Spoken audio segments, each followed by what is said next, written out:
Et voici le débat du dimanche soir avec Éric Brunet, que vous connaissez bien. Bonsoir Éric. Bonsoir Christophe. Et face à Éric, Farid Louali. Bonsoir. Bonsoir. Vous êtes le cofondateur d'un mouvement qui s'appelle Résus. Résus, ça veut dire Réseau Énergie des Zones Urbaines Sensibles.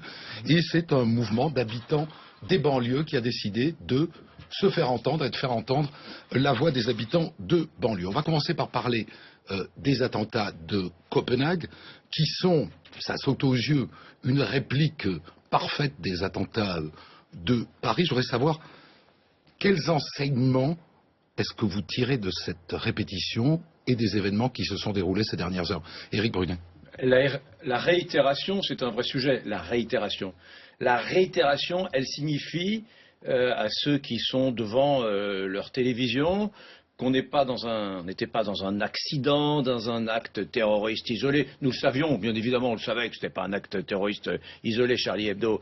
Mais ça nous remet en perspective cette espèce de continuum qui va maintenant s'ouvrir devant nous. C'est-à-dire qu'il faut que nous intégrions l'idée que nous sommes entrés dans une époque nouvelle, que les douces heures que nous avons vécues dans notre jeunesse, eh bien, nous ne les revivrons pas, parce que désormais, on va devoir s'habituer à cette réalité. Voilà. Et Nouvel donc, ennemi.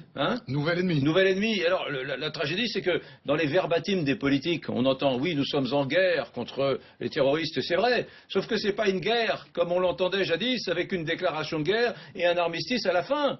On est dans un truc qui a commencé, ça on sait que ça a commencé, mais on a peine à imaginer quand et comment ça va se terminer. Donc il va falloir que nous intégrions cela dans nos géographies personnelles, et c'est très difficile à entendre pour ceux qui ont aimé la France ou le Danemark ou l'Europe des années des 30 glorieuses, n'est-ce pas? Parce que aujourd'hui on sent qu'on est dans le dur, on est dans quelque chose de radical, de complexe. Quelque chose qui gâche la vie donc. Mais quelque chose qui gâche la vie, vous avez raison, et vous êtes gentil quand vous dites qu'il gâche la vie. Qui pourrit. Parce que oui, ça peut être plus terrible encore. Plus terrible encore, déformer la vie politique, ça peut déformer tout, ça peut déformer la vie, le bonheur, la conception que nous avons, nous autres, du bonheur, la vie dans les villes, la vie dans les quartiers, la vie dans les immeubles, la vie en vacances, la vie au bureau, ça va tout déformer. Donc c'est quelque chose qui va impacter durablement la société française et les sociétés européennes. Et vous, Farid Louali? Je suis un peu étonné de votre discours. Parce que déformer le bonheur, déjà dans les cités, pour déformer un bonheur, il faudrait qu'il y en ait un. Donc je sais pas si ça va vraiment réellement changer quelque chose dans nos banlieues. Fondamentalement, si, en mal, il y a des choses qui vont se modifier. Mais ce qui m'intéresse le plus, c'est de savoir pourquoi justement il y a cette réitération. Et pour moi, c'est parce qu'on vit dans le déni.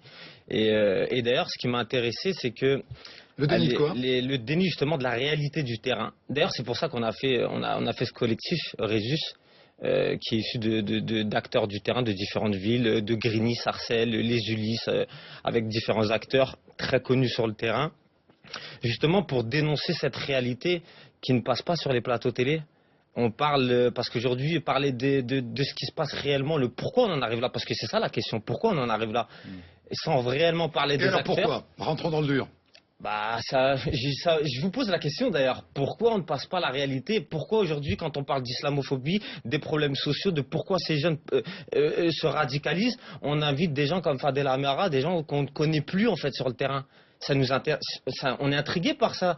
Comment ça se fait qu'après les événements de Charlie Hebdo, pendant 2 semaines, on n'a pas vu un jeune de moins de 30 ans parler sur de l'actualité des cités nous concernant? En fait, on parle des choses sans nous. Et vous vous étonnez pourquoi tous les 6 mois on est là et on reparle tout le temps, on fait le même constat qui ne sert à rien. Donc je suis assez surpris quand même. Mais si vous êtes là, c'est pour qu'on en parle avec vous. Qu'est-ce que vous en dites, Brunet, de ce que vient de dire Farid?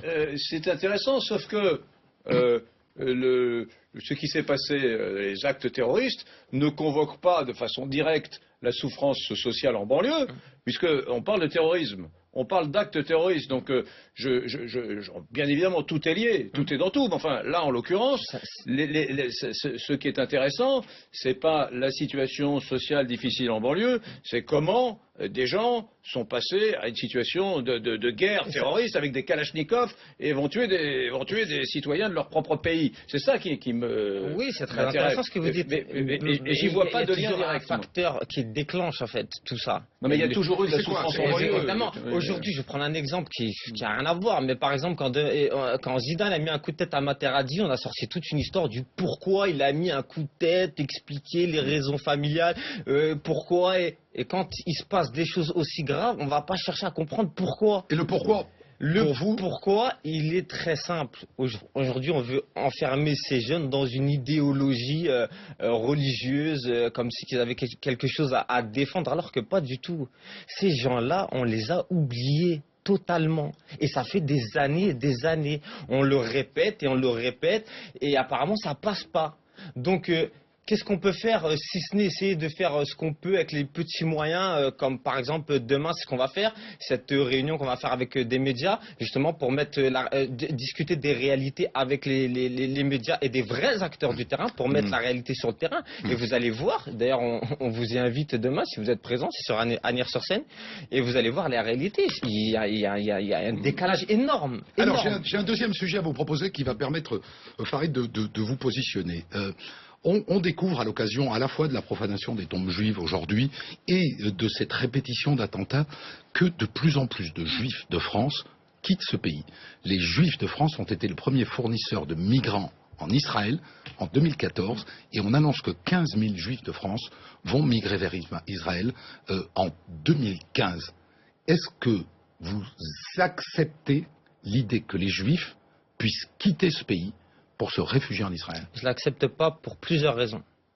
La première, c'est que ils vont aller en Israël comme si que actuellement Israël ou la Palestine, on l'appellera selon les affinités qu'on a. Donc il va falloir créer du logement, il va falloir occuper des terrains, donc créer des nouvelles colonies. C'est-à-dire qu'on déplace le problème en fait. On va faire partir des gens d'ici. Parce qu'ils se sentent pas en sécurité ici, en croyant que là-bas tout est rose et tout se passe très très bien. Le pays, quand même, il y a des guerres, il y a eu 2300 morts cet été dans la bande de Gaza, certes, mais il y a des roquettes aussi qui tombent de l'autre côté. Donc on déplace un problème. S'ils pensent être en sécurité là-bas, je comprends absolument pas. Il y a quelque chose qui nous échappe. Il y a un manque de cohérence. Deuxièmement, la responsabilité, elle est politique. Pour moi, la responsabilité de ce départ, il est politique. Parce qu'aujourd'hui, quand on a, par exemple, cet été, Emmanuel Valls, Premier ministre, qui sort des déclarations au Trocadéro en disant les Juifs sont l'avant-garde de la République, il crée des inégalités à partir du moment où il sort une phrase comme ça. Donc, il met la communauté juive en danger quand il met ça, parce qu'il va créer une frustration. Et cette frustration, elle va créer de la folie dans la tête de certaines personnes.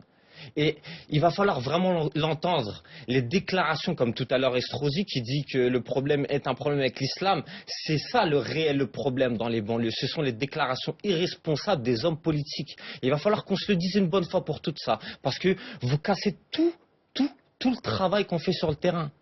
Quand nous, on va parler avec ces jeunes et qu'ils nous disent « Oui, mais regarde ce qu'il a dit Manuel Valls, regarde ce qu'il a dit Estrosi », qu'est-ce que vous voulez qu'on leur dise? On ne peut rien leur dire. Donc, tout est lié finalement. Donc comment on sort de là? C'est peut-être récemment on a eu d'ailleurs une invitation qu'on a dû refuser parce qu'on n'est pas d'accord avec le Premier ministre sur beaucoup de positions. Éric Brunet.